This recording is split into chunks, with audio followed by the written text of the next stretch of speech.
నారాయణ విద్యా సంస్థలపై దాడులతో నెల్లూరులో ఒక్కసారిగా రాజకీయం హిటెక్కింది. నారాయణ విద్యా సంస్థలకు బస్సుల లీజు అంశంలో తప్పిదాలు జరిగినట్లు పోలీసులు చెబుతుంటే అందుకు ధీటుగా స్పందిస్తోంది నారాయణ విద్యా సంస్థల యాజమాన్యం. బస్సుల లీజు విషయంలో ట్యాక్స్ ఎగవేతతో పాటు నకిలీ పత్రాలు క్రియేట్ చేశారనే ఆరోపణలతో మాజీ మంత్రి నారాయణ అనుచరులు, ఉద్యోగుల ఇళ్లలో అధికారులు సోదాలు నిర్వహించారు. 92 కొత్త బస్సుల విషయంలో అవకతవకలు జరిగినట్టు అధికారులు చెప్తున్నారు. సొసైటీ పేరుతో ట్యాక్స్ తగ్గించి కడుతున్నట్టు తేలిందన్నారు. ఇందులో కోట్లలో తేడా ఉన్నట్టు గుర్తించామంటున్నారు అధికారులు. ఈ వ్యవహారంలో నారాయణాలుడు పునీత్ పై కేసు నమోదు చేశారు కూడా. అయితే ట్యాక్స్ ఏమైనా కట్టాల్సి ఉంటే నోటీస్ ఇస్తే కట్టడానికి సిద్ధంగా ఉన్నామని చెప్పినా అధికారులు స్పందించలేదన్నారు నారాయణ విద్యా సంస్థ general manager Vijayabhaskar Reddy. TDP నేతలను భయభ్రాంతులకు గురిచేస్తున్నారని ఆరోపించారు ఆయన.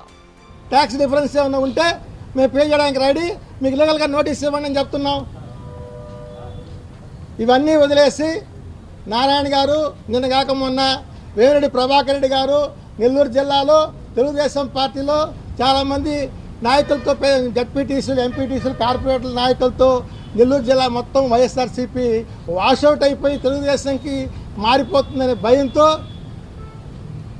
తెలుగుదేశం పార్టీ నాయకులను కూడా భయపెట్టాలనే ఉద్దేశంతో నువ్వు ఈ విధంగా చేసింది, దానికి పోలీసు వ్యవస్థ సహకరించడం అనేది చాలా అమానుషం.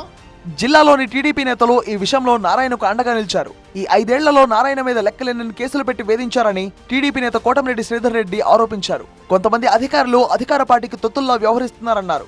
పొంగూరు నారాయణ గారి మీద గత 5 సంవత్సరాల్లో ఎన్ని కేసులు పెట్టారో లెక్కే లేదు. నాకు తెలిసి రాష్ట్రంలో అనేక పోలీస్ స్టేషన్లలో వారి మీద కేసులు బనాయించిన పరిస్థితి. ఎక్కడో ఒక మూల కాలేజీలో ఏదైనా జరిగితే ఆ యొక్క బాధ్యత ప్రిన్సిపాల్ తీసుకుంటాడు.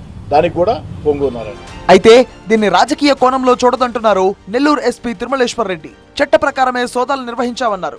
ఫ్రాడ్ అనేది చట్టము ఎప్పుడైనా సరే, ఎనీ ఇల్లీగల్ థింగ్ అది ఎప్పుడైనా బయటపడవచ్చు.